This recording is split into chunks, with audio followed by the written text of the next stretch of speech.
What's going on, everybody? Mortem here, this time bringing you my companion build for Nenio in Pathfinder Wrath of the Righteous. Now this is a build I used for my last Aslanti run, as well as a build I just like to use in general in my free time. And on said stream, people expressed interest in seeing this build, so we are making a more formal video for it. Now the purpose of this build and the concept is essentially to maximize uses of Phantasmal Killer as well as the weird spell late game. In addition to those things, we're going to be using Nenio as our support caster. So in addition to one-hit kills through Phantasmal Killer and the spell Weird, she's also going to be casting haste on everybody, casting displacement, Cat's Grace Mass, which will give everyone dexterity bonuses, Bear's Endurance Mass, which will give everyone constitution bonuses, as well as late game things like Heroic Invocation. So she's going to be basically someone to help us buff, as well as then use instant kill spells like Phantasmal and Weird. Now, I will say that this will definitely work on core and below. I've had viewers tell me that they've used it on hard.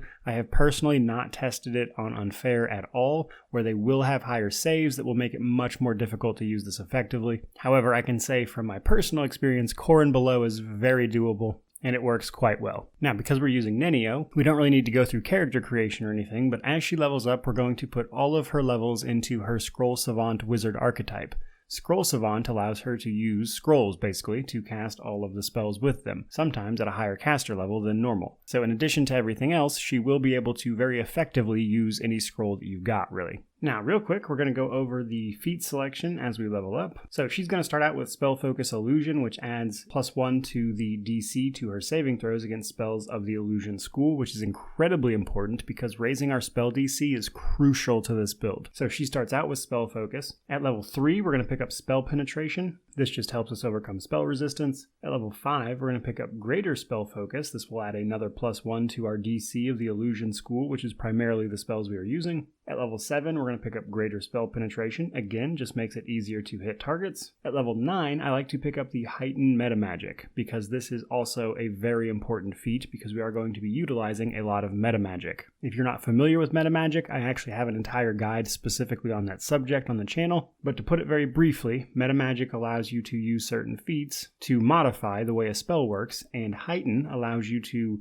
increase the spell level of the spell. So you could cast a level 4 as a level 9 spell. This will increase the DC of that spell, which is incredibly important because we don't get our level 9 weird spell until almost the end of the game. So most of the time we're going to be using Phantasmal Killer, which we'll get into here in a bit. But basically Heighten is mandatory to keep that spell effective. And then at level 11, I like to pick up Combat Casting. This is just a feat I personally like. Truthfully, you could easily drop Combat Casting for another feat, or a meta magic, for instance. Combat casting is absolutely not necessary most of the time. It's just a feat I personally like to take. Then at 13, we pick up our Persistent meta magic. Persistent allows you to modify a spell with a saving throw to force a monster to roll their saving throw twice.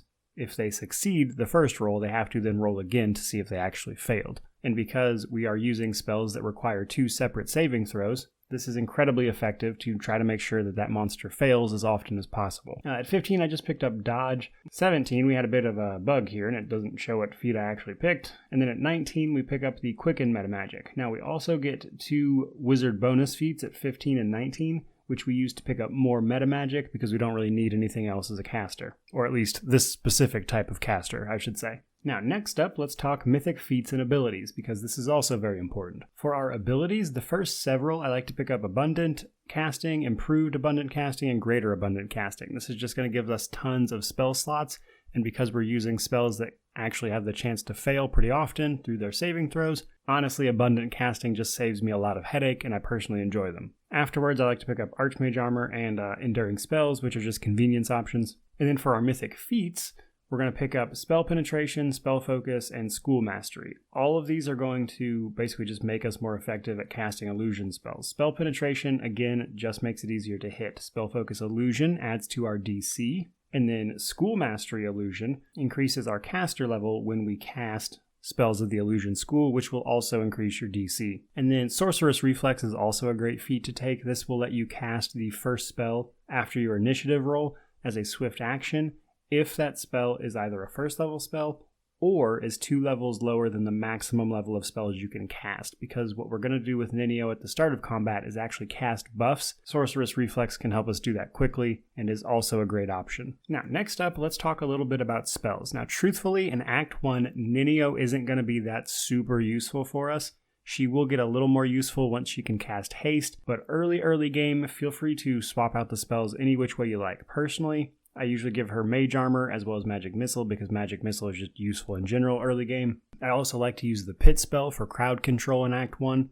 People also like to use Grease, which is a level 1 spell, so any of those options. For our level 2 spells, this is basically just Mirror Image for Nenio, which is a personal spell that will basically just make her more survivable. And then after that, basically anything you want to use to make your life a little easier, say Invisible or Web, maybe Protection from Alignment even, just kind of whatever floats your boat there. Now, level 3 is all about Displacement and Haste. So Displacement is something we can cast on anyone that will essentially give them a 50% miss chance against any attack as if they had total concealment. So basically, this works like, say you take your attack roll, and even if you hit, there's still a 50% chance you might just miss anyway, due to the concealment. So we can cast that on ourselves, but also anyone else, like say a tank. And then we have Haste. Haste is an amazing spell. It targets all allies within a 30-foot burst, centered on the target creature within close range. So we're going to increase everyone who's hasted's speed by 30 feet, to a maximum of twice the subject's normal speed. A hasted creature also gets +1 bonus on attack rolls and a +1 dodge bonus to AC and reflex saves,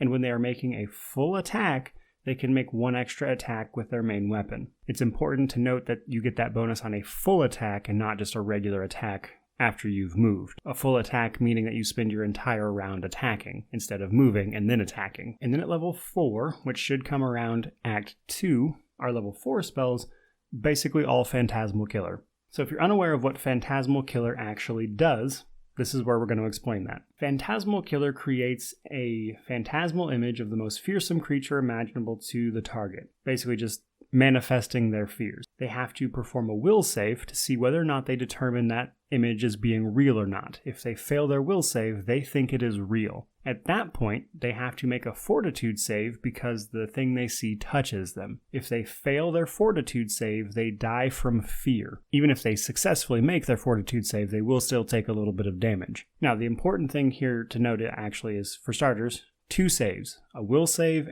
followed by a fortitude save, which makes it, under normal circumstances, difficult to hit anything with Phantasmal Killer and actually kill it. Moreover, the target dies from fear, which means this is a fear effect, not a death effect. So things that are immune to death are not immune to Phantasmal Killer, unless they're immune to mind affecting, fear, emotion, or negative emotion, because that will make them immune to Phantasmal Killer. However, in Pathfinder Wrath of the Righteous, most things that are immune to mind affecting are the undead, the Galu demons for instance, but a lot of things, like most of them actually, are not immune to Phantasmal Killer. Which means if we can increase our DC, which is what this build is all about really, we can use Phantasmal Killer to just one-shot a ton of stuff a lot of the time. Now, if you're unaware, the spell DC is the number the target monster has to roll higher than to make it save. So whenever we cast Phantasmal Killer with this particular spell in mind, a monster would have to roll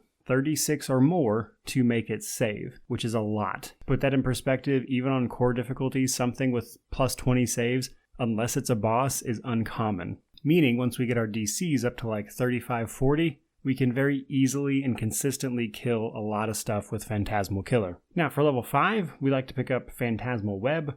This works as regular web, but also can cause the target to become nauseated as well.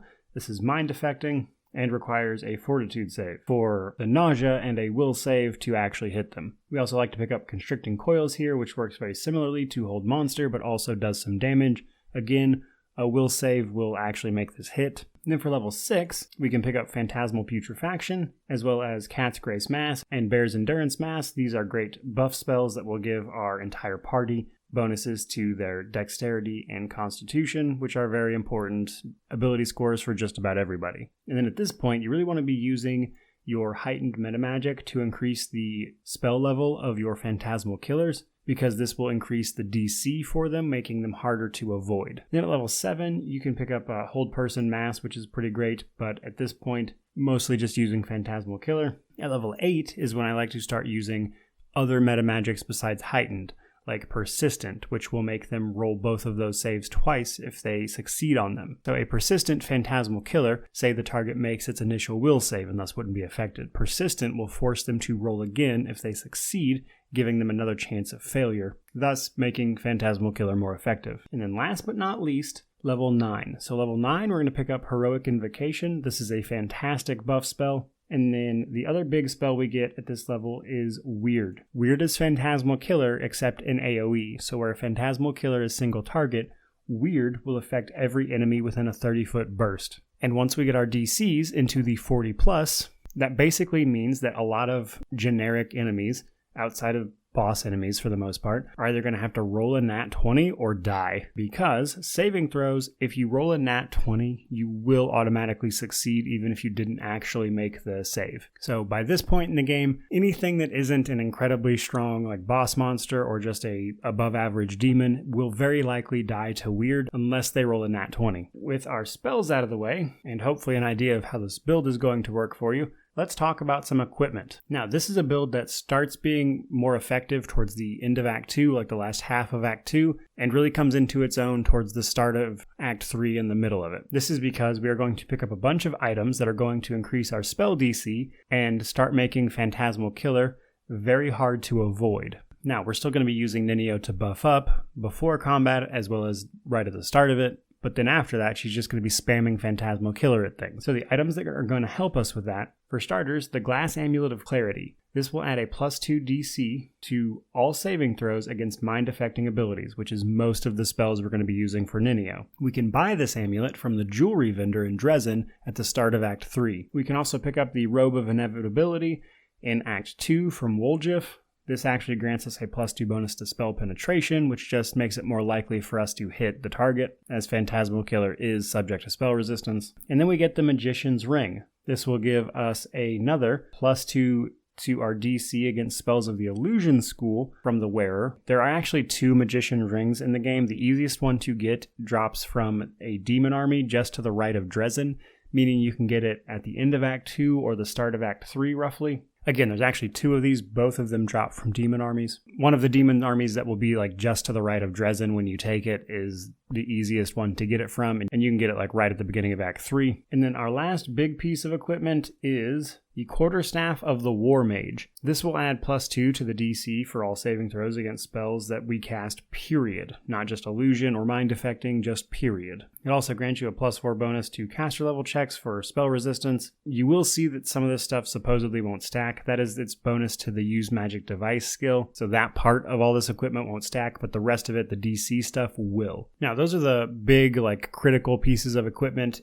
Beyond that, anything that gives you extra to your fortitude saves is also pretty helpful. Items you can give to other characters that will decrease the will save that a target has are very useful, such as the spells like Mind Fog, which will actually reduce a target's will save. So there are other ways to increase this further, kind of indirectly, but these are the pieces of critical equipment that I would say you absolutely need. Now, the Quarterstaff itself comes from the Ivory Sanctum. You have to pass a perception check in the central room to find it. It is a hidden item there, and is likely the last piece of critical equipment you'll get, as it comes from the Ivory Sanctum, which is like halfway through Act 3. Now, let's talk a little bit of gameplay and wrap this up. Early game, you're basically going to be pure support and like maybe cast magic missiles. In fact, honestly, if you didn't want to use Nenio at all in Act 1, I wouldn't blame you, because even then she doesn't start getting her useful support spells until like level 3, when she can start casting haste and displacement. However, if you do choose to use her, I would recommend focusing on things like crowd control with spells like Pit and Grease, as that tends to be the most effective way to run a caster in the early acts, until she starts getting things like haste and displacement, which are just really useful spells. And then towards the end of Act 2 and the start of Act 3, basically what your goal with Nenio will be is to help you buff, and then start casting her instant kill spells, which will, if you've done this properly, be fairly consistent about just killing things. Now, the downside to this build is that while there are not a great many monsters in this particular adventure path that are immune to this specific build, there are nonetheless fights where Nenio can be almost useless. Hence why we try to give her all the buff spells and things as well, just to get some use out of her even in those fights. But fights against the undead, which are immune to mind-affecting spells, which is basically everything Nenio will do here besides buffing, are going to be very difficult. There are a couple bosses that are immune to mind-affecting or fear. Most of them, however, are not. In our run-through for the last Aslanti streams, people saw me actually one-shot quite a few different variety of bosses with this particular build, as again, a surprising amount of enemies are not immune to this at all. But again, the primary drawback to this build is just that there are some fights where this character is almost useless because they just can't do anything for you. And going into those fights, if you're aware of what they are, what I would recommend, honestly, is simply just swapping out some of your spells for more situational stuff, like, say, the crowd control stuff I mentioned earlier, like maybe pit spells to help control the battlefield, and or trying to use some damage spells or maybe a bolstered magic missile even, which is a pretty easy way to get some damage off. There you go, guys. There is my build for Nenio in Pathfinder Wrath of the Righteous. It is a build I personally have a ton of fun with. It is pretty effective in this adventure path, and is honestly just a ton of fun, because once you manage to hit a couple bosses with that instant death Phantasmal Killer, it really just makes your life a lot easier, especially when you get to Act 5 and can start casting Weird, where you can just start taking out swaths of enemies instantly because your DC on these spells is so high. There you go, guys. Hope you enjoyed the video. If you did, please remember to like, comment, subscribe, all that YouTube jazz. But regardless of any of that, truly, just thank you so much for watching. May you wander in wisdom and have an amazing day.